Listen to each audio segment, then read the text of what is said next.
Welcome back to the Dreamspace Dispatch. We're officially entering Season 2, and I'm really glad you're here. It's been a while, hasn't it? I actually recorded the last episode more than a month before it went out, so it's been a couple of months since I've really had a chance to talk with you. And a lot can happen in a couple of months. So before we dive into anything else, how have you been? Seriously, tell me in the comments. I read them. I love reading them. I want to know what you've been up to. Me? I've been alright. Things have been a little weird out in the universe right now. The energy is spicy. But that's not what we're here to unpack today. Today is for hanging out, for easing back in, for catching our breath together. So, let me give you a quick rundown of how this new season is going to work. We're moving to one episode a month, but they're going to be longer, richer, and a little more expansive. Everything you already love about Dreamspace is staying right here, right where it is. Your favorite segments like Letters from Thimble, those aren't going anywhere, I promise. That's my favorite one, in fact. We are just giving ourselves more room to stretch out. And when I say we, I mean me, Sol, Felipe, Thimble, and, of course, Monet over here on the chair in the office. And we have been busy. Since we've last talked, Volumes 1 and 2 of Dreamspace Chronicles Allison's Awakening are officially out and available through my website, in ebook and paperback. If you've been meaning to check them out, now is your gentle nudge. But that's not the only thing we've been working on. There's also something new in the shop. I wrote a guide called SEO for Spark Keepers, The Basics. It breaks down the absolute chaos of SEO into something humane, understandable, and very Dreamspace. So, you can share your writing without losing your soul in the process, and yes, there's more coming. But for now, housekeeping is done, and it's really nice to see you. Let's get started.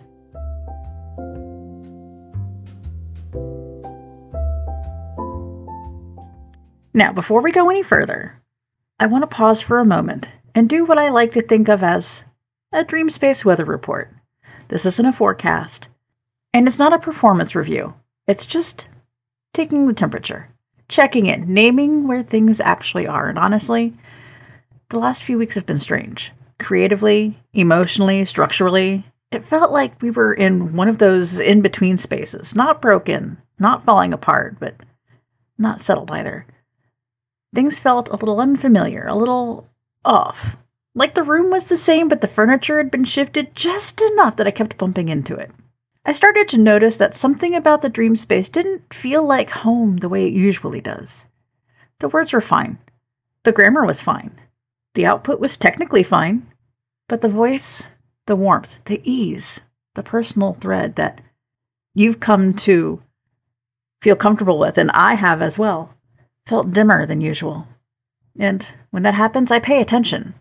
Because when your creative space starts to feel less like a place you want to be, that's information, and you can use it. Some of that weirdness came from very real, very practical things. The beginning of the year always resets the board a bit. SEO numbers wobble. Traffic dips. Momentum does that annoying thing where it looks like it disappears overnight, even though the work is still there, underneath, and consistent as it has been. If you've ever looked at your stats in January and thought, did I imagine all of that progress? You're not alone, because, me too. But there was more to it than just numbers. There was a sense that we'd drifted slightly just off center. Not dramatically, not irreparably. Just enough that the guardrails weren't holding the way they should. And for me, that showed up as feeling like I was losing my voice a little bit. Not in the sense of not having anything to say, but in the sense of not quite recognizing the space I was saying it in. And that was a hard feeling to sit with as a writer. The good news is, and this matters, take note, is that once I named it and I put my power back into my body, I can defeat the monster that it became. I could fix it. So I made a course correction. We brought things back into alignment with the mission, the tone, the reason that this space exists in the first place. And almost immediately, things responded. The numbers stabilized. Engagement came back. But more importantly, the work felt like me again. And right now, the dream space feels like it's coming out of a fog, not in a dramatic way. Not like everything is perfect just yet, but in a grounded, steadier way. Some things are blooming again, some things are still resting, and that's okay. If you're listening to this and thinking, yeah, I felt that way too, especially at this stage that is strange, it's liminal, it's between years, I want you to know that this isn't some weird personal failure on your part. It's the season. It's weird. And those require adjustment, not punishment. So be gentle with yourself. And that's the weather where I am right now. Clearing skies, a little mud on the ground, and a renewed sense of where home actually is. And from here, we can talk about what comes next.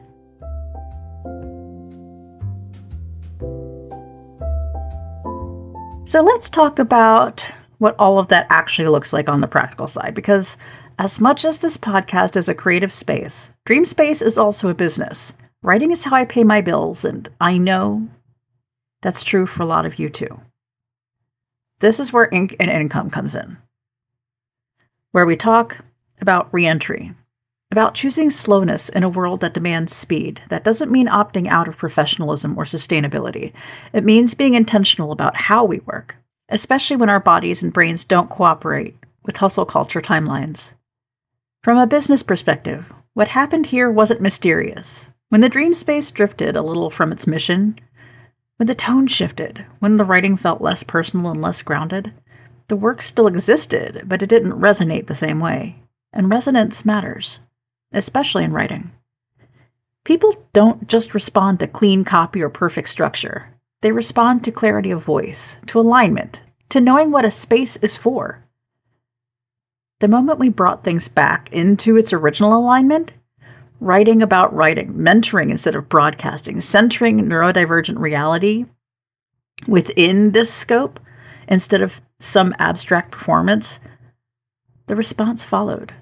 Not instantly, not magically, and we're still kind of waiting out that beginning of the year messiness, but steadily. It's happening. It's coming back because the work made sense again. That's an important lesson if you're freelancing, blogging, or building anything with words. Slowness in this context isn't about doing less work. It's about doing the right work for the right reasons. It's about noticing when a system is asking more from you than it gives back and adjusting before burnout makes the decision for you. Practically, that can look like choosing fewer projects but making them clearer, tightening your focus instead of expanding your output, giving yourself permission to course correct without scrapping everything, and yes, accepting that some metrics will wobble while you recalibrate, especially at the beginning of the year, because that's when the algorithms reset, traffic dips, and it feels like the ground shifts from under your feet. It's tempting to panic or to overcorrect, but sometimes the most professional thing you can do is pause, assess, and bring your work back into alignment with what you actually do best. And that's be yourself and write like yourself. And for me, that meant recommitting to writing as the center of the business, not content for content's sake, not productivity theater, but words with intention behind them. And if you're in a similar spot, feeling like something about your work is technically fine but intentionally wrong, this is your permission slip from me and everyone here at the Dream Space to slow down long enough to name it. When you put a name to a thing, you take away its power. With the knowledge of the name, it can then be defeated. Because once you have that name, you can fix it. You can destroy the demon. And that is ink and income, turning lived experience into something useful without losing yourself in the process.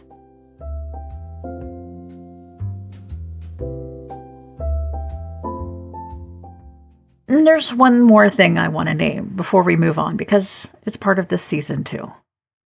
Right now, I'm letting some things be just a little bit messy.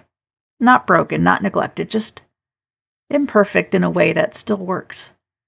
I've been dealing with some physical stuff again. Chronic back pain from spondylolisthesis. Discomfort, the kind of thing that makes sitting upright for long stretches difficult. So a lot of my work has been happening from my laptop in bed with pillows everywhere, moving slower than I'd like and adjusting as I go. And honestly, that means the process doesn't always look neat.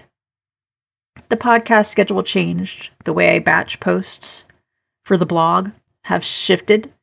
Some things are outlined earlier, some are finished later, and a lot of things happen in bits and pieces instead of long, uninterrupted stretches. It's a little scrappy right now, but it's still working. What matters is the work still feels good. It still feels whole, and it still feels like me.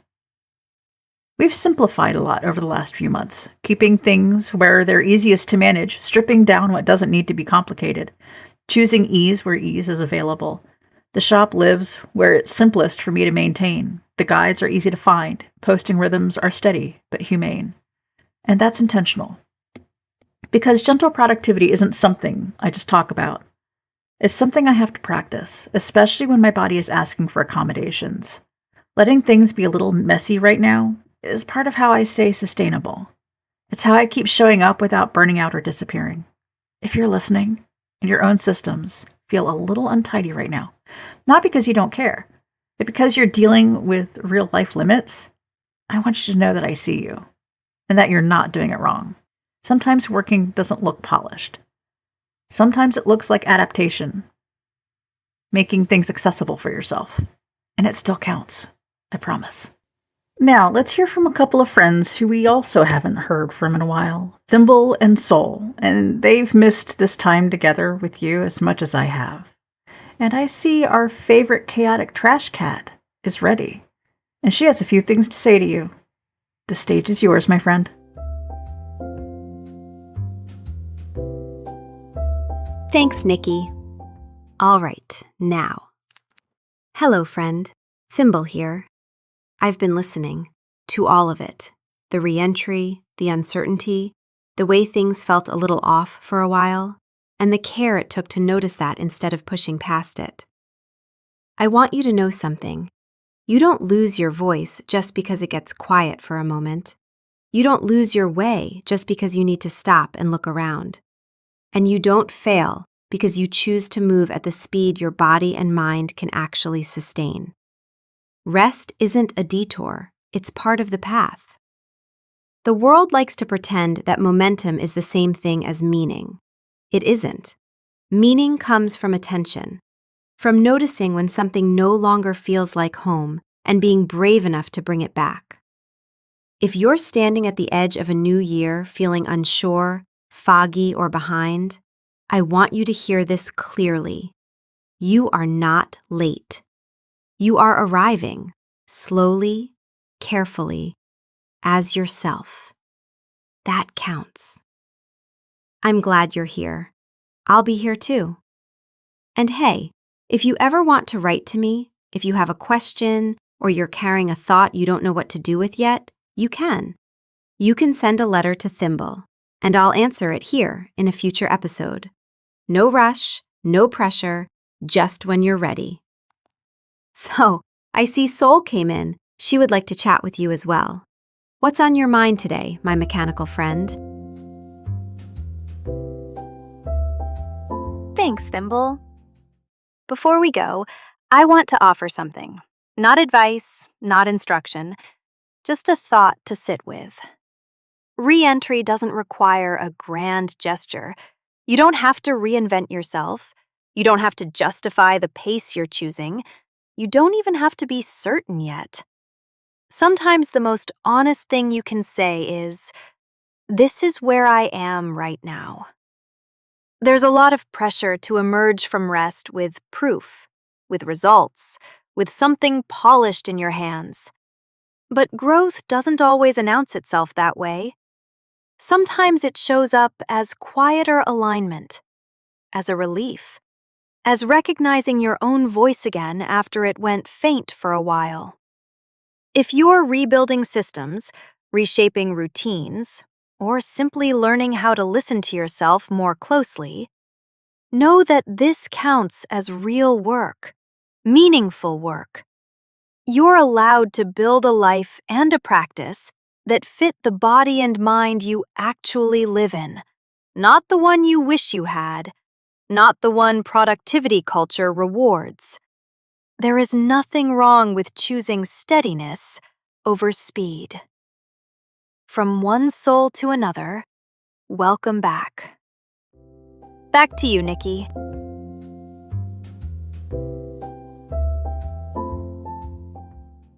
Thanks, Soul and Thimble. It's so great to hear from both of you again. Let's finish out this episode real quick. Then we'll go grab some tacos from Felipe and hang out by the lake. Deal? Great. So before I go and we wrap up, I just want to say thank you for spending this time with me, for listening, for being here at the start of this new season.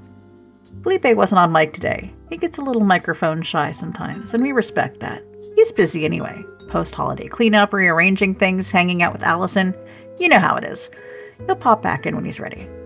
If you'd like to explore more of the Dreamspace, the best place to start is the blog, dreamspacestudio.net. Everything lives there. The books, the shop, the guides, all of it. It's nicely linked and easy to find. Wander at your own pace. And if today's episode resonated with you, you're always welcome to leave a comment, send a note, or just sit with it for a while. There's no rush. I'll be back in February with our next episode, and I'm really looking forward to spending more time together then. If you have any topic ideas you'd like me to cover, send me those. Until next time, take care of yourself. Be gentle where you can and keep your words close. I'll see you soon. Bye.